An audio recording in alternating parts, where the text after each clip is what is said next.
2471 A happy family. The young heir of the Valor Group seemed friendly and easygoing, charming, even, with his elegant manners and disarming smile. And yet, Sunny and Effie saw subtle signs of tension and wariness reflected back to them from his mirror-like eyes. Tension and wariness written on their own faces. How could they not be alarmed? This was Mordred, the Prince of Nothing, a man who was no different from a wicked demon, only more sinister by far. Sure, Sunny had foiled Mordred's plans repeatedly, but that did not make the mirror wraith any less threatening. The remains of the House of Night could attest to that. From the mild and innocent look in the Valor Group CEO's eyes, though, he did not seem to remember his true self.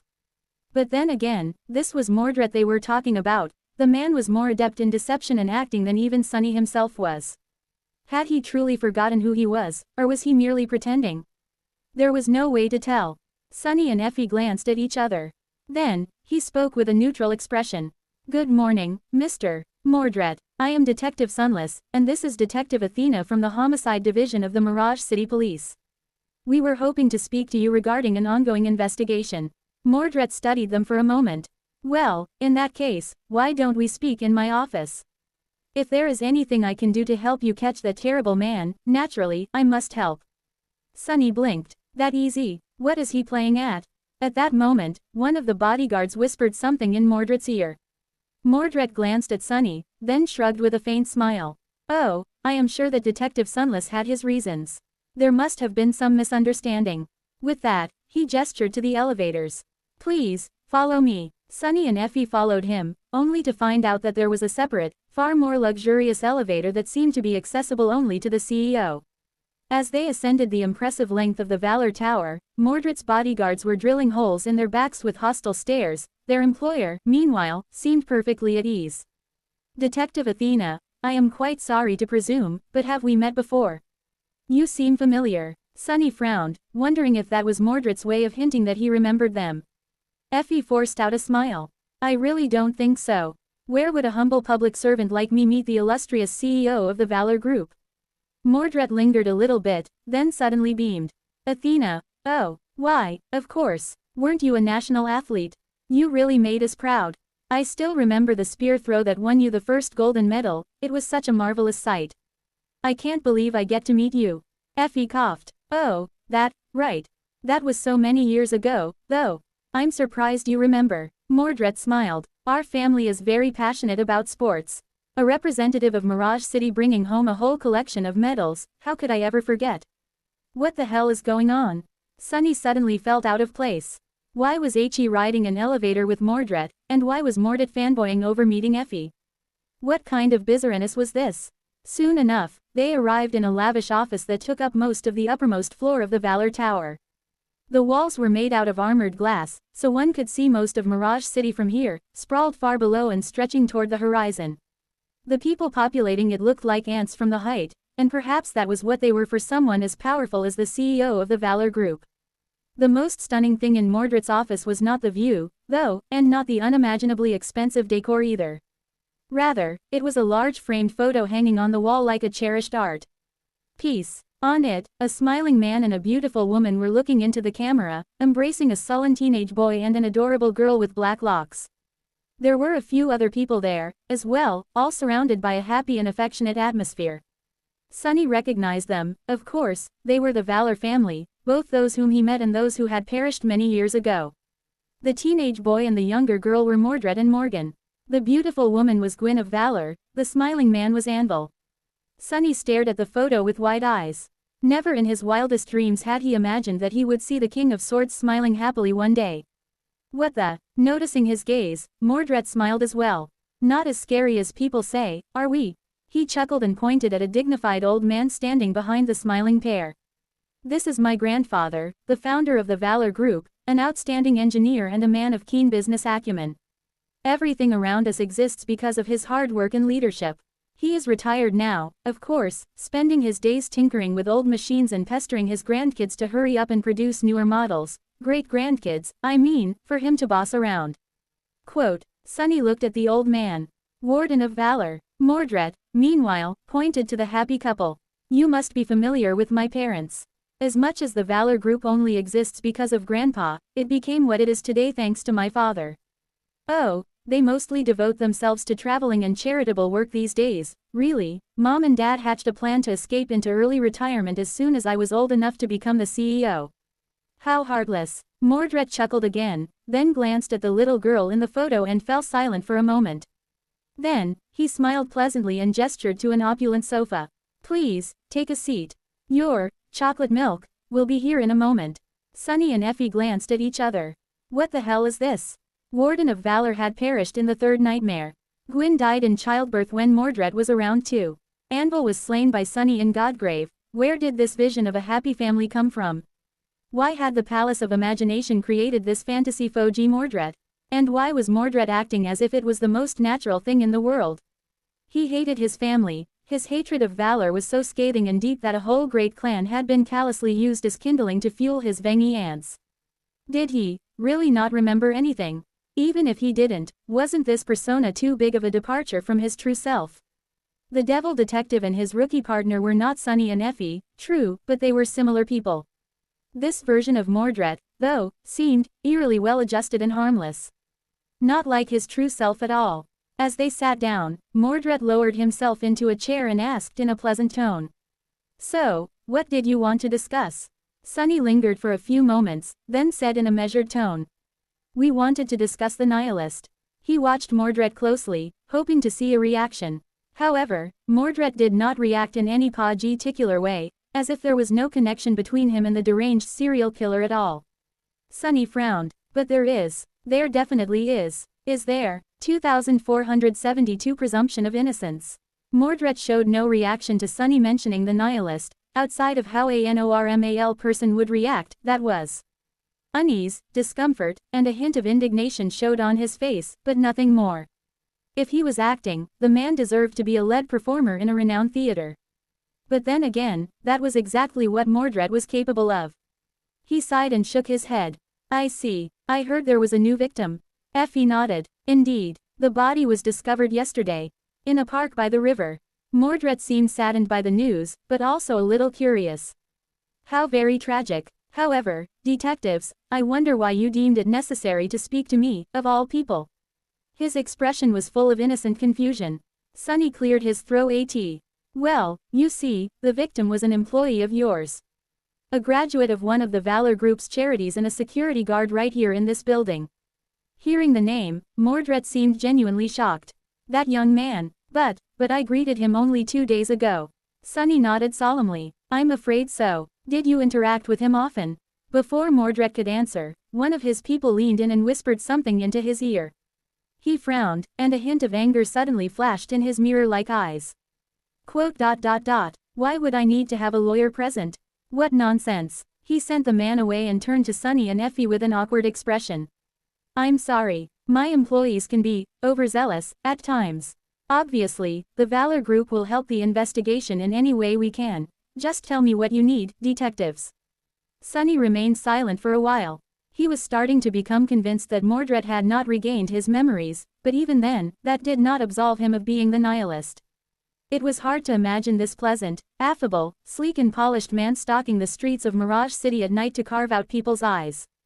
There was no madness in his own eyes, no murderous intent. More than that, there was no killing instinct in them whatsoever. Sunny was a killer himself, so he knew killers well. Despite that, his senses told him that the CEO of the Valor Group was nothing but soft, pampered by life, and harmless. But then again, he had been fooled by Mordred before. He could even imagine a number of bizarre scenarios, the memories of the real Mordred only awakening at night, for example, then disappearing when the moon vanished behind the horizon, so that the man woke up genuinely unaware of what his true self did while he slept. Who said that such nonsense was impossible? Sunny hesitated a little, then decided to stop wasting time. Well, first, it would really help us to know where you were on the night of the murder. Mordred looked at him in confusion for a few moments, then opened his eyes wide in disbelief. Am I a suspect? Sunny shrugged. Sure, why not? Mordred studied him for a bit, then suddenly exploded with laughter. I'm sorry. I know that this is no laughing matter, but me, going around killing people. What a ridiculous notion. He shook his head. What reason would I have to do something that ghastly, detective? Sunny met his amused gaze, with not a hint of nervousness in it, and sighed. Well, to be honest, we haven't quite figured out such a reason yet. Mordred raised an eyebrow. I see. Then, perhaps, a better question would be, what reason do you have to suspect me? He seemed genuinely curious. Sunny and Effie exchanged a glance. Then, she leaned forward a little. Do you really not know, or are you just pretending not to know? Mordred blinked a few times. Know what? Effie clicked her tongue. About the evidence found on the first crime scene, naturally. Just a few drops of blood that did not belong to the victim, instead, Mr. Mordred, it belonged to you. The DNA test confirmed it. He looked at her with an utterly lost expression. My blood was discovered at a crime scene. Surely, you jest, Detective Athena. Sunny frowned, dismayed that there was still not the slightest indication that Mordred was lying to them. Do you mean to tell us that you had no idea about that DNA sample? I find it hard to believe, considering how persistently we were forbidden from pursuing that avenue of investigation. Somebody knew, and somebody gave an order to suppress the investigation. Oh, was that done by those overzealous employees of yours without your order, as well? Mordred remained silent for a while, the amused expression slowly draining from his face. Eventually, he looked at his subordinate scornfully.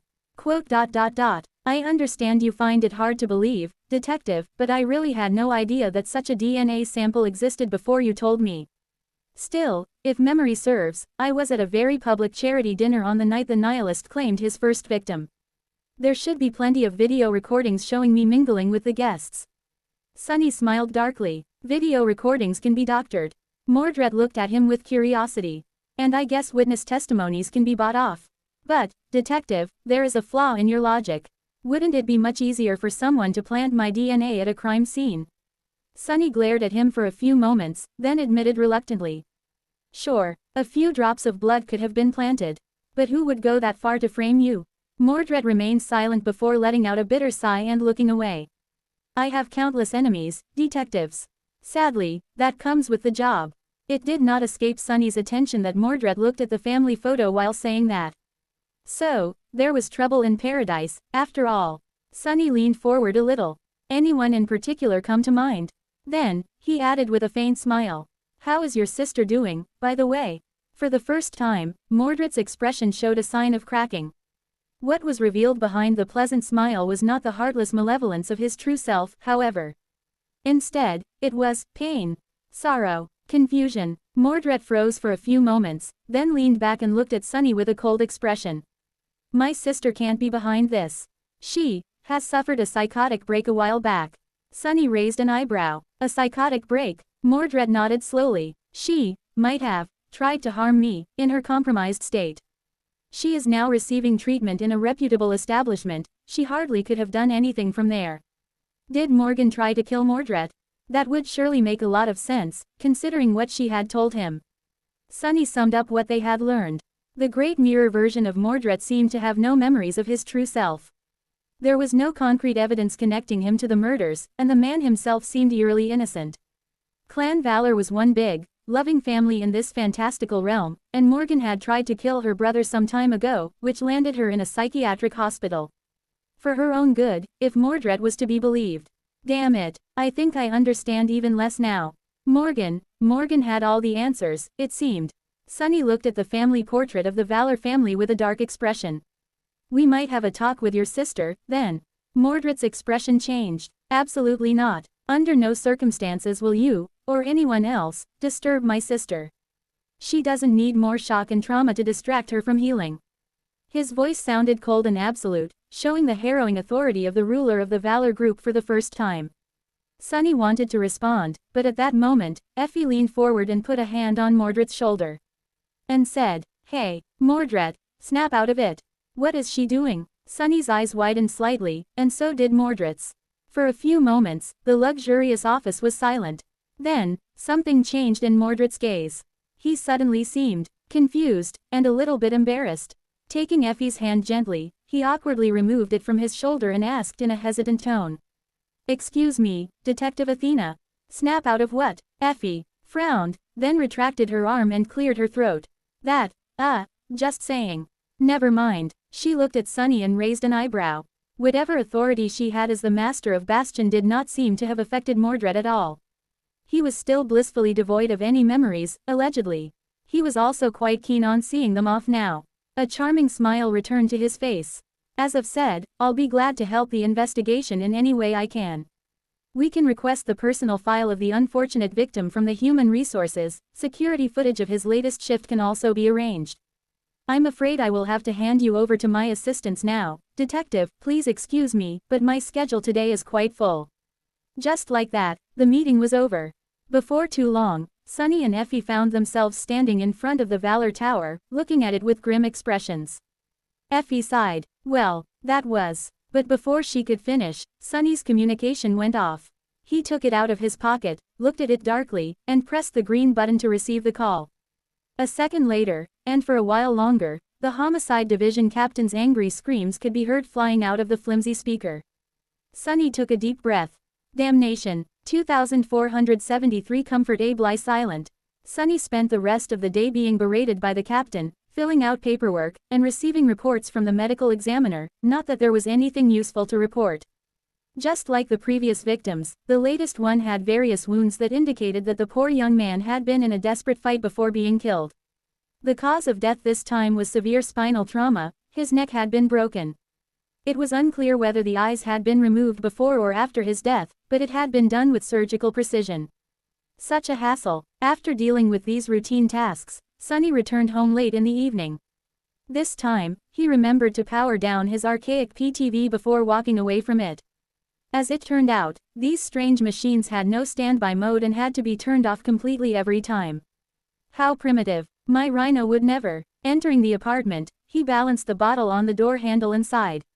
Turning on the TV, a primitive kind of entertainment center, to hear what was being said on the news, Sunny opened the closet and removed all the clothes from the hangers.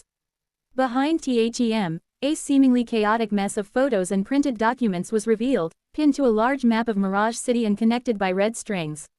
The devil detective had never stopped working the Nihilist case, even if he had been suspended. The photos belonged to the victims of the serial killer, as well as to various persons of interest. The printed documents contained details about their identities, the crime scenes, and the autopsies. The red strings tied it all together, not the strings of fate tied all of existence together. It was just that Sunny could not see the pattern that connected all these seemingly disjointed events in the red weave. He could not see it yet. The news came and went, containing no useful information at all. There was a lot of fearmongering concerning the Nihilist, as well as a few puff pieces about the Valor Group and its latest initiatives. Tomorrow, though, the news was going to be full of images of Effie, since she was supposed to give a briefing to the press. Sunny turned back to the map of Mirage City, studying the clues. Some time later, though, he threw a furtive glance at the TV. The news report was over, and some kind of romantic fantasy drama was on the screen. Frowning derisively, Sunny looked back at the photos of the serial killer's victims. Some time later, though, he found himself sitting in front of the TV, watching the drama intently. Wow, that cultivation seems extremely bizarre, but does resemble the Natural Awakening a bit. What are demonic and orthodox sects, though? Those orthodox guys seem like complete scumbags. Why did they even torture that girl? Just because she saved the Demon King's son? Bah, what a silly show. He wanted to return to the clues, but somehow found himself still glued to the screen an hour later. What are you doing, foolish girl? That handsome Orthodox immortal is clearly harboring an inner demon after you kidnapped him and stared at him the whole night. Knowing that insufferable bore, he will go into seclusion for 9 months and expel the inner demon, which will then take human form and come back to haunt you. It was like she had never suffered from a mind wraith before. Outraged, Sunny wanted to change the channel, and yet, an hour later, he was still there. No, no, no, don't you see that the sword grave is a trap? You'll never get the sword of the lightning celestial. Instead, you are going to be ambushed by the 10 orthodox immortal sects. What kind of a demoness are you, fool? And that damn Demon King's son, why the hell is he not advising you better? And an hour later, ah, I see. So the Demon King's son has reached the lower middle pinnacle of the true peak of the highest pinnacle realm of the nascent soul domain while you were dead. And it only took him 5 years. Gods, even if you possess the body of the celestial venerable's daughter, catching up to that fool won't be easy. Even worse, you still think that he betrayed you in the sword grave. Tisk, just kiss already. And a bit later, no, inner demon, no. How can you just go and sacrifice yourself? That obnoxious immortal spent 9 whole months in seclusion expelling you, so you have to live for mom and dad. The morning came before he knew it. Just like every day, Saint woke up before dawn broke. Her apartment was spacious and sparsely decorated, filled with a comfortable silence. The rain rustled quietly beyond the panoramic windows, and a thin line of pale lilac was spreading across the cloudy sky far in the distance, slowly dispelling the deep darkness shrouding the city. She did not like to hurry, and so, her life was strictly timed and regimented. Every day was approached with forethought and calm precision, making the most out of each minute. Some people tended to compare Saint to an art piece. She rarely paid attention to their flattery, but she did like to think of her life as a piece of art. As the artist, she had to craft each day with care to create a flawless masterpiece. The morning was a time for exercise, personal hygiene, self-care, and nutrition, so, today, like every day, she started her day with an intense, hour-long exercise routine. Her body was the main tool with which she crafted her life. It was also the foundation of a healthy mind, so she made an effort to maintain it in perfect condition. Exactly an hour later, Saint stopped her exercise and took a 10-minute shower while applying a cleanser lotion and an exfoliating scrub lotion, followed by gentle shampoo and conditioner. 10 more minutes were spent on skincare, followed by 10 minutes spent on hair care. Finally, she prepared herself a simple omelette with greens and brewed herself a cup of black coffee. Saint ate breakfast in silence while reading the news from a well-organized personal feed, marking several scientific articles to be studied later. Finally, she put on an elegant ensemble prepared for this day at the start of the week and left home. The traffic was sparse this early in the morning, and she did not listen to music, podcasts, or audiobooks while driving to work. Her car was filled with silence, with only the muted sounds of the waking city seeping inside.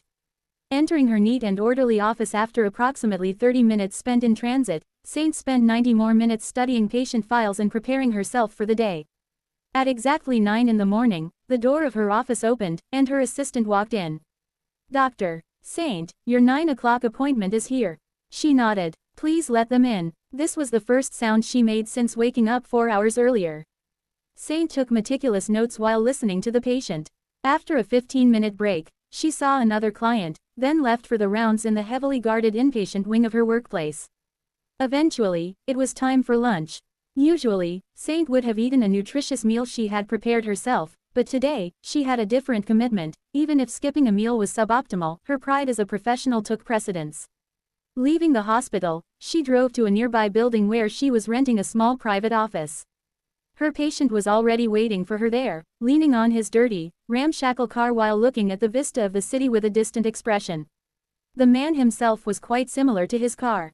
His clothes were cheap and wrinkled, his hair was disheveled, his complexion was unhealthily pale, while his eyes were bloodshot and red, with deep, dark circles beneath them.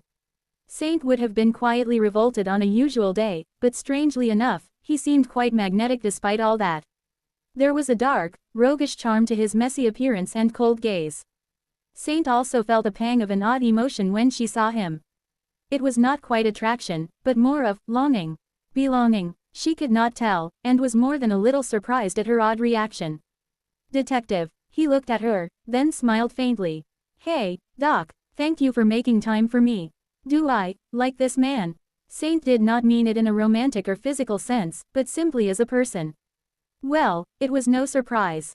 If there was one thing she valued in people, it was competence, an exceedingly rare trait, by her standards. Saint was a prideful person who excelled in everything she did, and she judged others by the same criteria. Detective Sunless was as brilliant as he was broken, and he was crafting his life with the same diligence she was, even if the masterpiece he was trying to create seemed more ghastly than beautiful, full of macabre themes and self-destructive tendencies but impossibly to look away from. Saint hesitated for a moment. Something about him seemed different today. "Please, come in." 2474 The Devil's Therapist. Saint's private office was smaller than her space at the mental hospital, but better furnished. She prepared a cup of coffee for the patient, a simple act that put most people at ease, easing them into conversation. She usually offered tea to other patients, but considering the detective's chronic insomnia, coffee suited him better. Naturally, the coffee she made was flawless. Every movement was measured and precise, designed to achieve the optimal result in the most efficient way. Placing the elegant cup in front of the pale man, Saint took her seat opposite him and opened her notebook. She would only be receiving a symbolic remuneration for this session.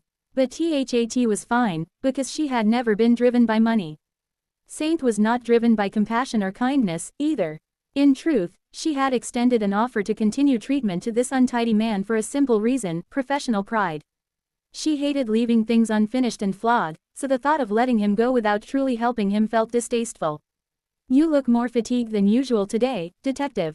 Has your insomnia worsened? He looked at her for a while, then shook his head. No, it's just that. The Demoness and the Demon King's son. It took them 56 episodes to get together, can you believe that? Saint offered him a faint smile and nodded, writing a short sentence down in her notebook. The detective fell silent, studying her closely. She had noticed him staring before. Few people could ever resist stealing glances her way, but today, his gaze was different. It was more inquisitive, somehow. You've returned to duty. That must have been quite a change of pace. He lingered for a while, then nodded. Yes, well, it was an eye-opening experience. Especially after I met my new partner. Saint silently raised an eyebrow, prompting him to continue. The detective smiled. It was a bit ironic, really. We had gone through fire and water, she and I, and yet, she did not remember me at all before. But when we met this time, it was I who did not remember her. Luckily, she reminded me. Then, his expression suddenly livened up. Oh, actually, drive, Saint, I had a real breakthrough thanks to her. My partner, I mean, you probably don't remember, but you two know each other. You arm wrestled once. Ah, my poor table. Saint frowned subtly. What was he talking about? She did not show much emotion on her face, though. What kind of breakthrough? The detective gave her a strange look. Oh, that. I really wish you didn't ask that question, Doc. His tone sounded a little embarrassed. He remained silent for a short while, then winced. Do you remember all those nightmares I told you about? Saint nodded. Is he finally able to sleep soundly? That's great. The detective took a deep breath, then let out a heavy sigh. Well, you see, I realized that they weren't nightmares at all. Saint looked at him, encouraging him to tell her more. He offered her a pale smile. Instead, they are the actual reality, and this place is one huge illusion. Saint blinked. Excuse me. The detective nodded. In reality, I am a demigod known as Sunless, the sovereign of death, the Dark Lord of the Forgotten Shore, and the commander of the Shadow Legion. I am nearly immortal and possess 7 bodies, each capable of destroying entire continents. Of course, most people assume that I was killed by the radiant goddess of humanity, Changing Star, the last daughter of the immortal flame. But actually, she is my lover. Even if we recently had a fight while discussing the fate of the world. Saint remained silent for a while. Then, she started to scribble something furiously in her notebook with an inscrutable expression. Oh, no, it's a complete breakdown, schizophrenia, delusion of grandeur, but there were no signs. Just PTSD and a small collection of mild personality disorders. The detective, meanwhile, continued. Yeah, so, anyway, I am also the heir of Weaver, the demon of fate, currently on a quest to collect all 7 fragments of their forbidden lineage. One of those fragments is hidden in the mirror labyrinth below the ruined castle of the Demon of Imagination, which was where I went in the company of Effie, Saint Athena. Actually, this whole city is an elaborate illusion contained within the great mirror that stands in the middle of the mirror maze. So, you see, I am one of the few real people here in Mirage City, everyone else is a creepy monster only pretending to be human. Saint suppressed a scowl. This is bad. That last detail is a common symptom shared by many violent sociopaths. And what was that? His supposed companion was Athena, as in the stunning maiden goddess of Olympus. Was he fixated on inventing romantic dalliances with goddesses now? Where did that come from?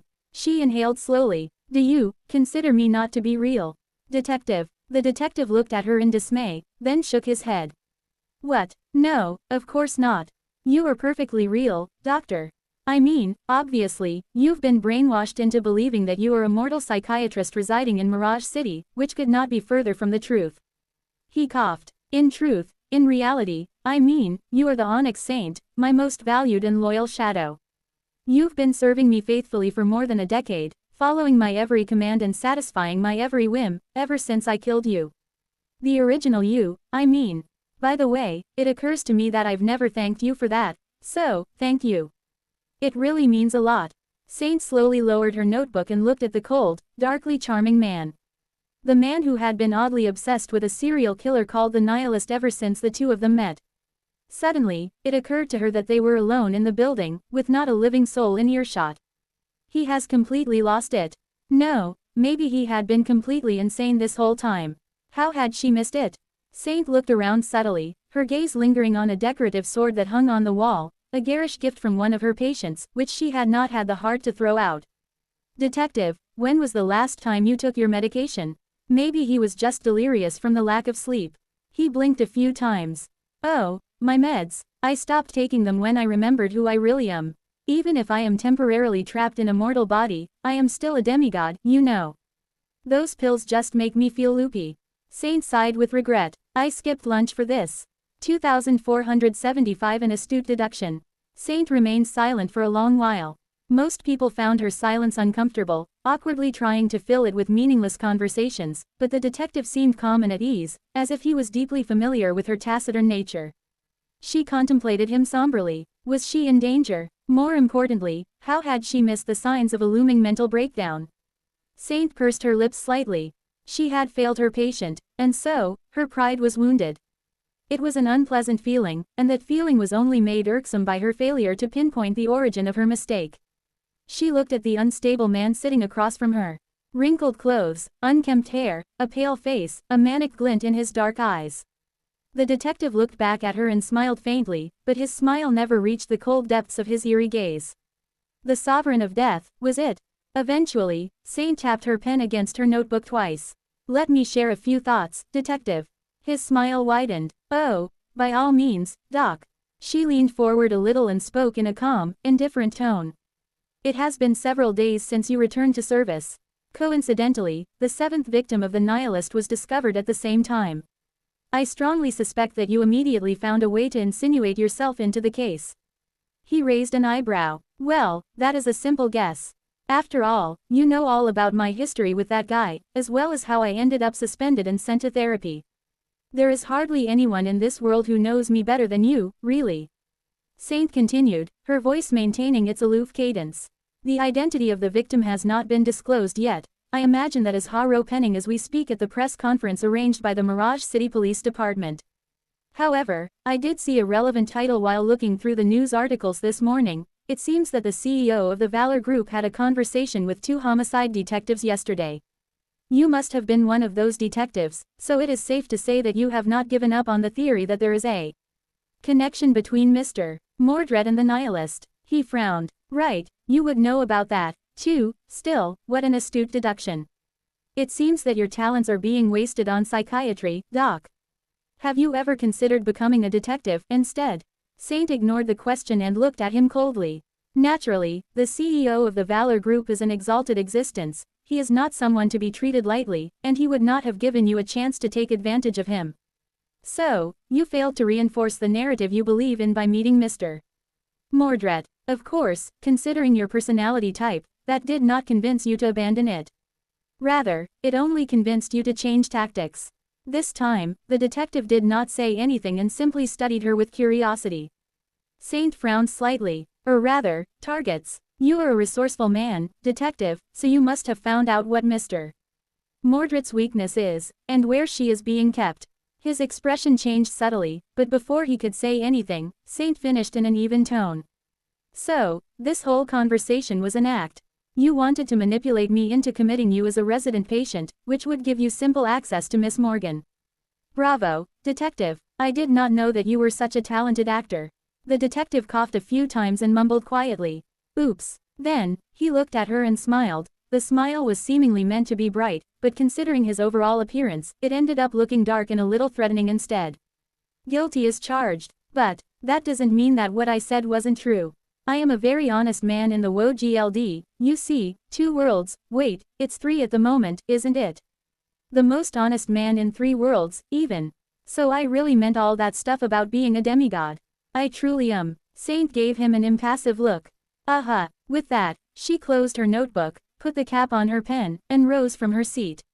Looking at the pale man from above, she said, You attempted to use me, detective. You also made me doubt my competence, which I do not appreciate. Therefore, I retract my offer to continue these sessions.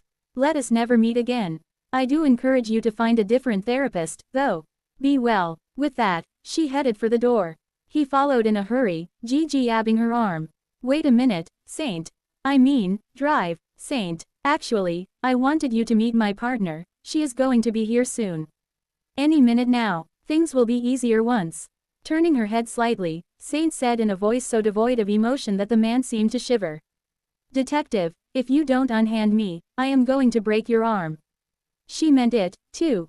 Apart from maintaining her body in a perfect condition, Saint was naturally proficient in self-defense and several martial arts, including karate, taekwondo, judo, aikido, and several southern styles of wushu, a fact that she did not particularly like to advertise. Martial arts were as much of a hobby for her as they were a necessity, considering how she looked and what kind of people she interacted with due to work. Mostly, however, they were a training tool. After all, what was the point of working on her body if she did not know how to use it? Still, Detective Sunless was no random stranger. He was a seasoned fighter himself, and, unlike Saint, he had earned his experience in actual brawls, not on a clean tatami. Plus, he was a man. Even if his stature was modest, she did not harbor any delusions about which one of them was physically stronger. He could very well disregard her threat. However, he did not. In fact, the detective seemed to believe her promise a little too willingly, as if he was giving Saint more credit than she was giving herself. Letting go of her arm, he took a hurried step back. No need to get violent, Saint. I mean, Doctor. Saint. See, I let go. Turning away with a frown, Saint headed for the door. Just before leaving, she threw over her shoulder. Do not approach me again, detective. If you do, I will revoke my assessment of your mental state and make sure that you never work in law enforcement again. Her voice was indifferent, and her gaze was cold. Closing the door behind her, Saint frowned. Why did she feel so uncomfortable? Strange. Leaving him behind somehow felt profoundly wrong. But it wasn't. It was what she ought to have done. One of life's golden rules was to never waste time on people who did not deserve it, after all, and Saint followed that rule faithfully. Pursing her lips, she shook her head and walked away. Left alone in the office, Sonny Winston cursed quietly. Damnation, that did not go as Roland at all. Where the hell is Effie? She was supposed to be here by now. But there was no sign of his partner. Eventually, he sighed. Well, let's look at the bright side. At least my bones are still intact. 2476 irregular programming. By the time Sonny left the building, Saint was gone. He raised the collar of his jacket to prevent the rain from seeping under it and hid under the eaves of a nearby convenience store, tapping out his communicator with an unhappy expression. Effie was running late. She was supposed to call him as soon as her press conference was over and then arrive shortly after. Today, they had hoped to make Saint remember who she truly was. Obviously, that plan would have to be reworked now. Saint is too damn smart. He knew, of course, that his shadow was highly intelligent. However, since she never spoke, Sonny never realized just how keenly astute she really was. It had taken her only a few minutes to deduce exactly what he was doing, why he was doing it, and what his end goal was. How had she figured him out so swiftly? Sonny had improvised most of his confession on the spot, true, but his supposed mental breakdown was quite believable. After all, everything he had said was true. More than that, correctly guessing his interest in Morgan was not something he would have expected her to do. It seemed that getting into the private wing of the mental institution was not going to be easy. His tentative plan to broaden the confines of what the Devil Detective's role allowed him to do by pretending to be mentally unstable, and therefore unpredictable, had not panned out either. They would have to make Saint remember her true self. If his theory was sound and Effie could work her magic again, first, but even that had become difficult now, since the taciturn therapist did not intend to see him ever again. Damn it, Sonny did not like being in Saint's bad books. That had literally never happened to him before. Frustrated and full of discontent, he looked at his communicator, as if asking it why Effie had not called. The communicator was dead. Its screen was black, and it did not respond to anything Sonny did. He blinked a few times. Don't tell me, were these things supposed to be recharged daily, as well? No. No way. This was just too impractical. Sonny stared at the dead device in utter shock for a while, then raised his hand in anger to toss the damn thing at the wall. Eventually, though, he let out a long sigh and lowered it, deciding to spare the battered communicator. Not the least of all because he had no idea how to procure a new one.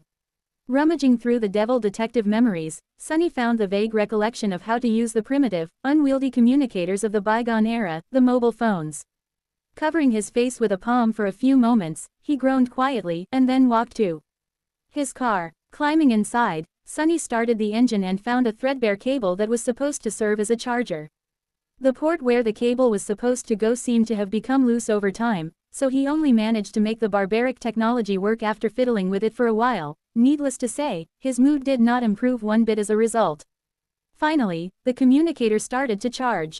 A couple of minutes later, Sunny was able to turn it on. What met him was an angry notification denoting that he had a dozen missed calls. To his frustration, raising the communicator resulted in the contact between the charging cable and the port being lost, so he had to wait a few more minutes before being able to return the call. He spent those minutes quietly seething and cursing the archaic technology of the past era. This might be a golden age, but charging things so often. And with wires, of all things. Wires, really, and the people. From what Sunny gleaned from the Devil Detective's memories, they were glued to these primitive things and obsessed with them, to the point of acting tribal. The communicator model you possessed denoted both your allegiance and social status, and those who used the wrong ones were often bullied, mocked, and ostracized. This odd behavior was actively encouraged by the manufacturers, as well. It was to the point that people went into debt to purchase expensive communicators they could not really afford. Ridiculous. Utterly ridiculous. It seemed that even living in the apocalypse had its advantages. When his battered communicator finally gained enough charge, Sunny dialed Effie. She responded almost immediately, her voice sounding a little grumpy. "Where the hell have you been? I couldn't reach you." Sunny coughed in embarrassment. "Oh, that. I was with Saint. My communicator might have been powered down." "What Wait a minute." Sunny paled. "I was alone with Saint. My communicator was turned off." "Oh, no." It took a cursed terror and being banished from fate to make Effie stop joking about Saint being his girlfriend. And he just gave her ammunition to start that damned joke again. Sunny hurriedly spoke into the communicator, hoping to interrupt and confuse Effie before she could say anything. "Anyway, how did your press conference go? Were the journalists very annoying? What about the captain? Was he pleased? Did the PR department shower you with praise?" "They did, didn't they?" Effie remained silent for a few moments, then said in a strangely grim tone. "I get it, you didn't watch my press conference, then." Sunny raised an eyebrow. "No. Why, what happened?"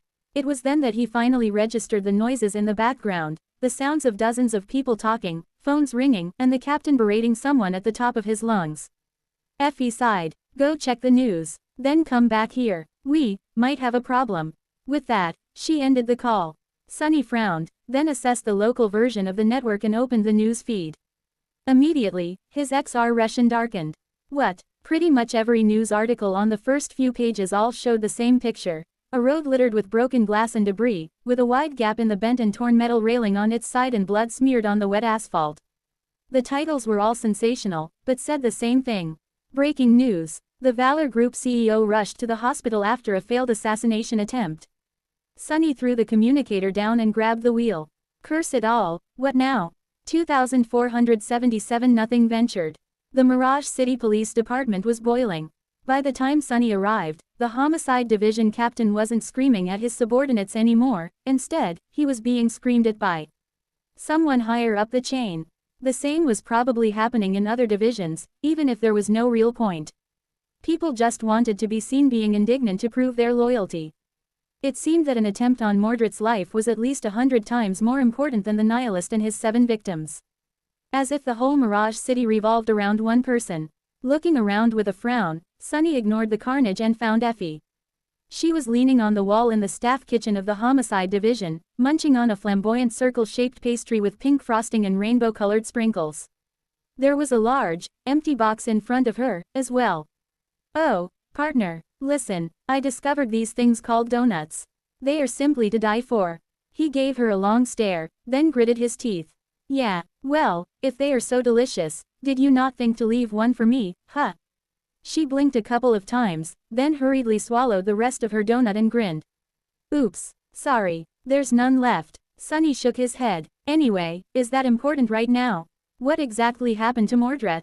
Effie wiped her hands on a paper towel, then tossed it into the trash bin and shrugged.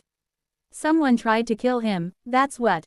Even worse, it happened during my press conference, so all the journalists just whipped out their communicators and ignored me completely. My very own debut. It was completely ruined. She gave him a sorrowful look. Apparently, Mordred's PTV was crossing a bridge when a truck swerved from the oncoming lane and rammed it at full speed.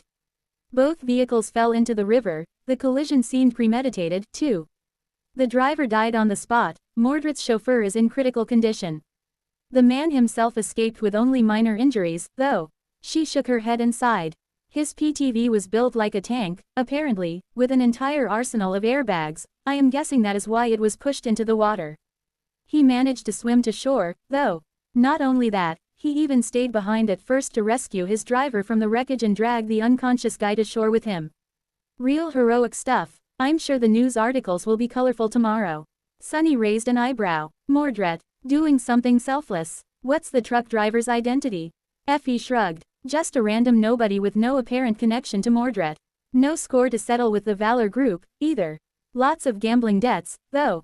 Sunny lingered for a few moments, then asked. I am guessing we won't be able to see Mordred in the hospital, will we? Effie scoffed. Not a chance. In any case, sorry that I did not show up.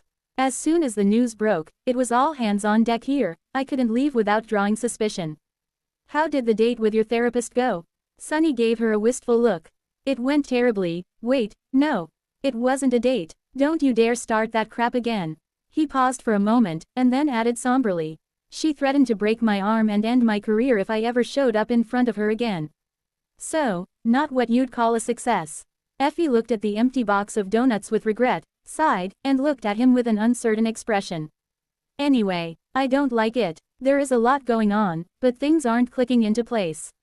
Mordred, the nihilist, and the victims, there is nothing that really connects them. And who would want to kill Mordred here? Apart from Morgan, who has been locked up in a mental asylum this whole time. She shook her head. Either we are missing something, or there is a third party involved. Someone we are not aware of. Sunny remained silent for a while, contemplating her words. Who would want to kill Mordred? A hint of a sudden suspicion ignited in his mind. He lingered for a moment, then said quietly. Any number of people would want to kill the CEO of the Valor Group. Who would want to kill Mordred, though? That is a far better question. Effie raised an eyebrow. Have you figured out something? Sunny remembered the makeshift investigation board hidden at the back of the Devil Detective's closet. The map of the city, the details of the case, the photos of the victims. The ghastly, bloated face of the young man they had found on the river shore flashed in his mind. Maybe, but, let's discuss it somewhere else. I don't think the captain will notice if we slip away in the chaos. The two of them left the police building and drove to Sunny's shabby apartment in silence. On the way, he kept thinking, his frown growing deeper and deeper. Effie must have sensed his strange mood, because she did not even joke about being invited into a strange man's home when they arrived. Entering the apartment, Sunny went directly to the closet and opened it, revealing the investigation board. He took out the case file of the recent murder and pinned the photo of the latest victim alongside the others, then took a step back and studied them all once again. A handsome young man in an unassuming black suit, the tip of a black tattoo barely visible above his collar. A woman with a weathered face wearing cheap clothes. A hunched old man with a neatly trimmed beard. A broad-shouldered man with a chiseled face and muscular figure. A young woman wearing hospital scrubs, and a couple of others. I've seen them before. There seemed to be nothing common between them. Their age, gender, professions, social status, and physical profile were all different, as if the nihilist did not care who he killed at all. There was no apparent pattern in the places where the bodies were found, either. It was all maddeningly random. What do you see? Effie studied the investigation board, then shrugged. A lot of red strings. Most of the bodies were found near water, but that is probably just a coincidence. Mirage City is full of rivers, not to mention the two lakes. Plus, this damn rain has not stopped for weeks. Sunny winced. The victims. Don't they remind you of something? Effie frowned. Well, come to think of it, they do look familiar. But that is probably because my counterpart saw the news reports when they were killed. Sunny shook his head. No, they look familiar to you, not to your counterpart. It took me a while to remember, but when you asked who would want to kill Mordred, I finally did. He pursed his lips. I guess my thinking has been tainted by the lingering feelings of the Devil Detective, who was convinced that Mordred was the killer. That is why it took me so long to connect the dots. Effie blinked a few times. So, you don't think that Mordred is the killer anymore? Sunny slowly shook his head, then pointed at one of the photos, the one of the broad-shouldered, athletic man. This guy, he was a lawyer here in Mirage City, but in the real world, his name was Awakened Warren. He was a retainer of Clan Valor, before Mordred took him as a vessel. Effie frowned, then looked at the photos once again. Then, her eyes widened slightly. She recognized them. The two of them had seen these people before. It had happened in the third nightmare, when Mordred had taken them into his nascent mirror realm, where his morbid wardrobe of stolen bodies was stored. These are Mordred's vessels. Sunny nodded. They are. Nothing connects these people in Mirage City, but actually, they all shared the same fate in the real world. They became Mordred's vessels. So, you see, Mordred is not the killer. He sighed, then closed his eyes for a moment. He is the victim. The nihilist was hunting Mordred down. 2,478 nothing gained. Hearing Sunny call Mordred the victim, Effie let out a short laugh. Then, her expression grew serious. That sounds like a bit of divine justice, quite amusing really to imagine, re ally. But we both know that the gods are dead, and there is no justice in the world unless we dispense it ourselves. In any case, this is not particularly good news for us, is it? She shook her head. We seem to have discovered an important piece of the puzzle, but really, we know even less now than we did this morning. We at least had a suspect before, but if Mordred is not the nihilist and is instead being hunted by the nihilist, then we don't even have a suspect. We have nothing at all. She sighed and rubbed her face tiredly. Listen, what was our plan again? Get to Mordred, get Count Gol of the component back from him, find what you are looking for, and return to Bastion. We've met Mordred and gained nothing. Now with this new revelation, it does not even seem like he is the one who stole my administrator rights. So what do we do? How are we getting back to the real world, Sunny? He remained silent for a few moments, then shrugged. Nothing changed. We've met Mordred, but we did not really get to him, did we? Now that we know that his life is in danger, we can apply pressure and get closer. Plus, there is also Saint and Morgan. We have not even reached them yet, so it is too early to draw conclusions. We are supposed to play the roles of detectives, so think like a detective, Effie. We will be patient, slowly build the case, and solve the mystery. That is how we are going to get back. Sunny studied her expression, then raised an eyebrow. But why are you hesitating all of a sudden? I know you well enough to know that you would not have been shaken by something as trivial as a temporary lack of progress. Serial killers, corrupt authorities, unseen dangers, none of that sounds like something that would rattle you. So what is going on? Effie met his gaze silently, then grimaced and looked away. Every evening, I have to go home to an unfamiliar husband and take care of unfamiliar kids. That is what is going on.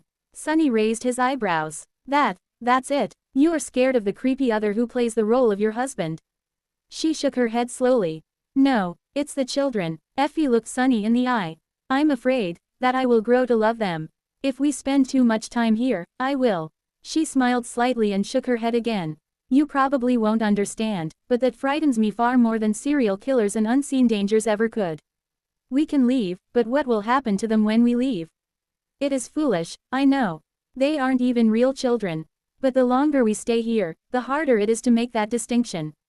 Sunny stared at Effie, surprised. She was right, he did not understand, but he did as well, in a way. Sunny could not really comprehend why she would be so vulnerable to her counterpart's children, in particular, but he knew how impossible it was not to treat phantoms as real people. Every time Sunny entered a nightmare, he reminded himself that the people populating them were not real. And every time, he failed to treat them as anything but. Oro of the Nine, Elias, Sylvain, Noctis, Anank, Windflower, even that brat Kronos, they took more space in his heart than most actual people did, even if he knew that they had been conjured by the spell. Sunny sighed. I understand. But, before he could finish, though, his communicator exploded with an angry ringing. He frowned, then retrieved it from his pocket and looked at the screen.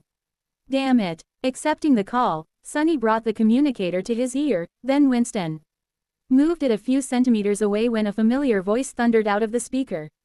Where the hell are you, bastard? Sunny closed his eyes in exasperation. I was going over some materials of the nihilist case with Detective Athena at a secondary location, Captain, sir. The captain's voice sounded almost apoplectic. The nihilist case. What nihilist case, you imbecile? Does that damn nihilist matter now, damn it? Sunny exhaled slowly. With all due respect, sir, it matters just as much as it mattered before some conglomerate heir took a dive from a bridge.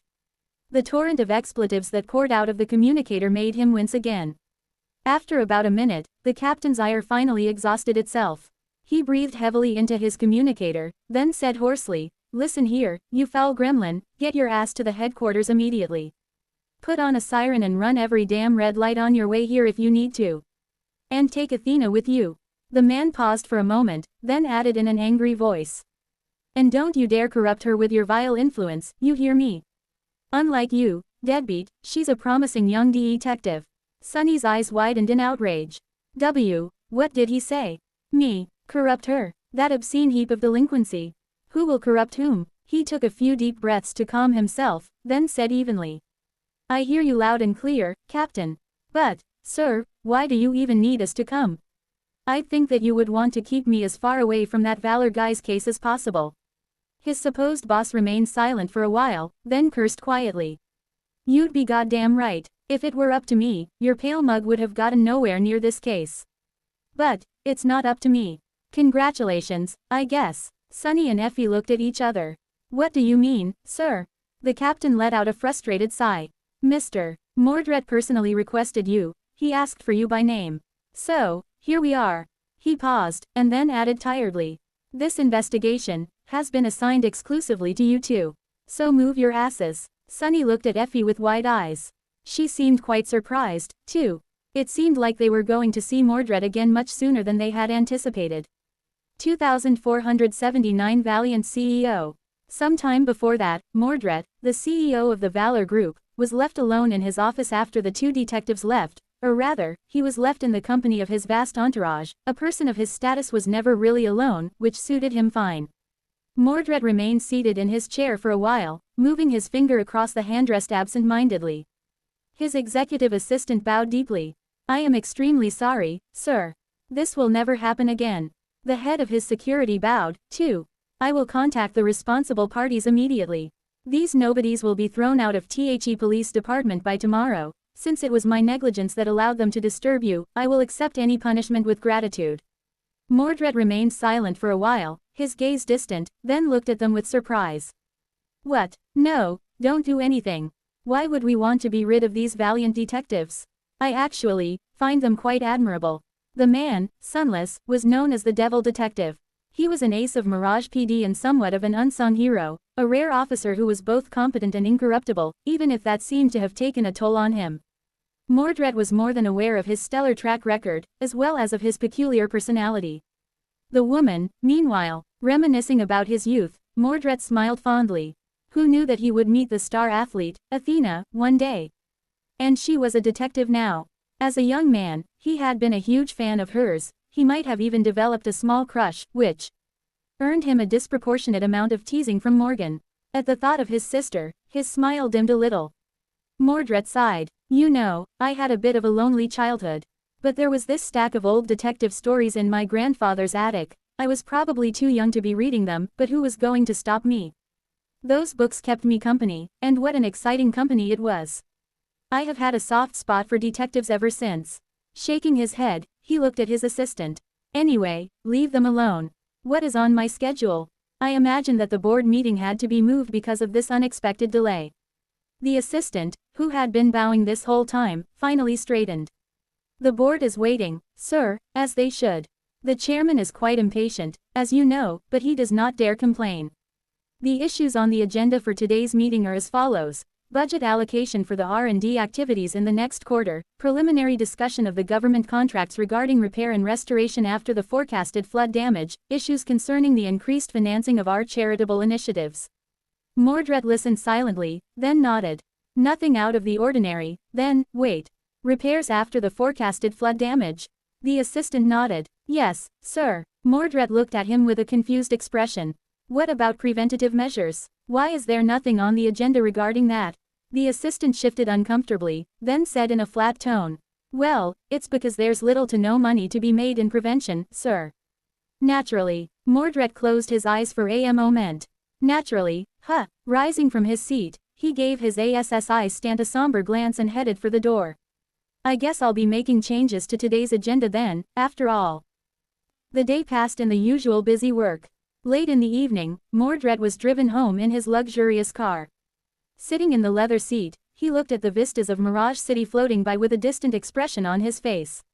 His assistant continued to report something from the front, but he did not seem to be listening. One would think that a man of nearly endless wealth and status would be out enjoying the infinite pleasure life had to offer in his free time, but actually, Mordred led an almost monastic life. His days were usually spent between the offices of the Valor Group and his manor, and what little free time he had was spent with family. He had been different in his youth, but for many years now, Mordred focused solely on these two things, family and work. Despite being surrounded by countless people every day, he was a solitary person. Nobody really knew what was going on in his head, and what emotions hid behind his perfectly pleasant and mild-mannered facade. Sir, Mordred looked away from the window, shaken awake from his reverie. Yes, his assistant handed him a document. This is the flood prevention plan you requested. It is a preliminary report, but Valor Construction has been quite efficient in compiling a list of possible measures. The car flew through the rain, eventually reaching the shores of the Mirror Lake. From here, one could see the proud walls of the historic castle that served as the most recognizable landmark of Mirage City. Valor Manor was situated on the shore of the lake, surrounded by several acres of old woods. The family butler, Sebastian, met Mordred at the door and bowed with his usual refined elegance. Welcome home, young master. Mordred smiled at the aging man and walked inside. Once there, he looked around with a subtly lost expression on his face. The manor felt terribly empty as of late. His grandfather had long moved to one of their vacation homes in the countryside. His parents were away on one of their trips. Morgan was temporarily away, as well. Mortar E.T. was faced with an empty silence for the first time in a long while. He stopped near a family portrait hanging above the fireplace in the main foyer and studied it for a while. His assistant, who had followed him inside, finished the report and bowed. If there is nothing else, I will depart now, sir.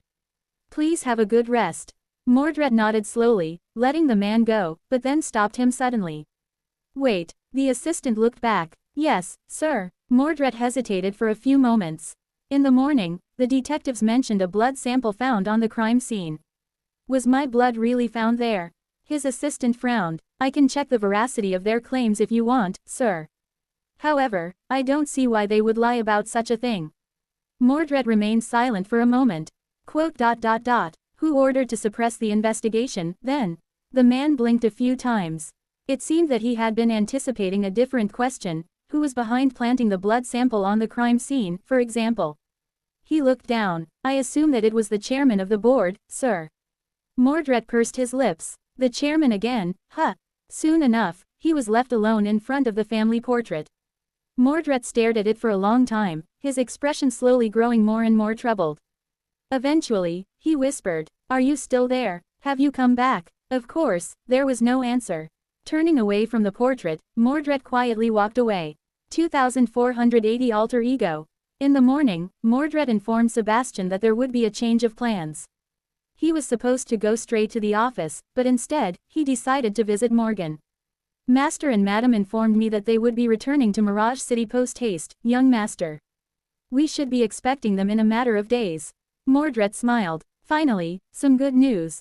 The driver had the car ready by the time he left the manor. The man hurriedly opened an umbrella to escort Mordred to the luxurious vehicle, then pulled open the door and looked down. Mordred patted him on the shoulder. I'll be spending several hours with Morgan. No need to wait, treat yourself to something warm and delicious on the company bill. Just make sure to come pick me up at noon. His driver had been serving the family for more than a decade now, and used to drive Mordred to and from the university. Hearing that he would have some free time today, he smiled. Thank you, sir. As the car drove toward the distant clinic where Morgan was being treated, Mordred suddenly remembered the detectives from the day before. They were an amusing pair. The man was of a modest stature and deathly pale, rough around the edges, while the woman was tall with olive skin, soft and maternal despite her flawlessly athletic figure. By all accounts, they were complete opposites, almost like a pair of mismatched partners straight from the pages of the detective stories he once loved to read. But that was not why Mordred was suddenly reminded of them. Snap out of it, was that what Detective Athena said? Strange words, not at all suitable for the occasion. He could almost feel the heat of her touch on his shoulder, still. A fantastical suspicion entered Mordred's mind, and a subtle crease appeared on his brow. Just then, the car drove onto the wide bridge.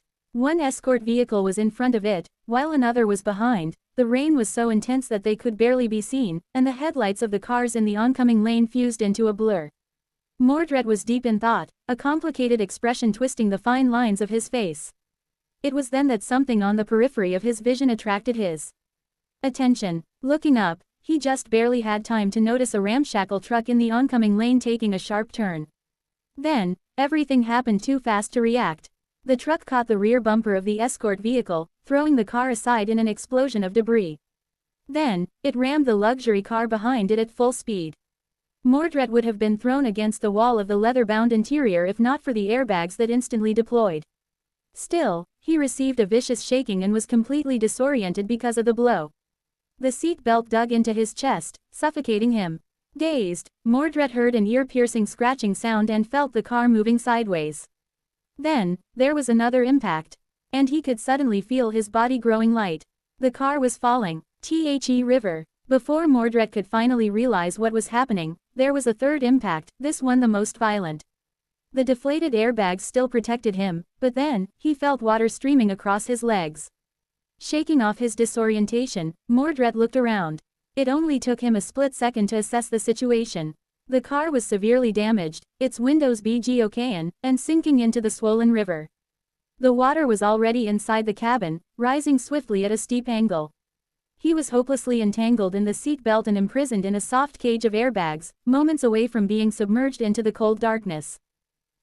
Mordred tugged on the seat belt, but instead of releasing him, it seemed completely stuck in place. Well, of course it was. Seat belts were designed to resist sudden jerking motions. The icy cold water covered his head, and he suddenly couldn't breathe. Remaining calm, Mordred pulled on the seat belt slowly, loosened its grip, then ducked under and freed himself. Then, he disentangled himself from the airbags and looked through the murky water at the broken window on the opposite side of the car's interior. His lungs were already starting to burn. But salvation was so close. All he had to do was climb through the window, then swim to the surface. Mordred was prepared to do just that when his gaze fell on the unconscious shape in the driver's seat. He remained motionless for a moment, then moved in the opposite direction from the broken window and pushed himself through the narrow opening between the passenger compartment and the driver's cabin. The car was sinking swiftly, and it was already terribly dark around. The driver's side had received the most damage in the collision and was completely deformed, as well. Suffering from the lack of oxygen, Mordred felt around for the release of the driver's seatbelt and tried to disengage it. However, no matter how he tried, the bent clasp refused to let go. He was already suffocating by then. Gritting his teeth, Mordred twisted the clasp and pressed the release button with all his strength. Finally, the set belt slipped from the locking mechanism, allowing him to grab his driver and drag them both to the broken windshield. This is harder than it looks in movies. Mordred followed a relatively rigorous athletic regimen, and he was especially fond of swimming. However, the stylish clothes he was so fond of were now weighing him down like cinder blocks, pulling him deeper into the water. More than that, the weight of his driver's unconscious body was simply unbearable. He was already struggling to push his own through the cold mass of dark, restless water. Dragging another man along was simply too strenuous, too difficult. And his lungs were on fire.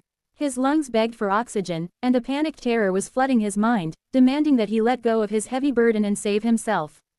But Mordred refused. Instead, he fought against the water with all the strength he could muster, even if his vision was already starting to darken. Then, finally, his head broke through the surface of the water, and Mordred drew in a feverish breath.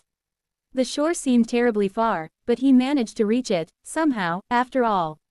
Dragging himself and the driver onto the ground, Mordred fell down, utterly spent.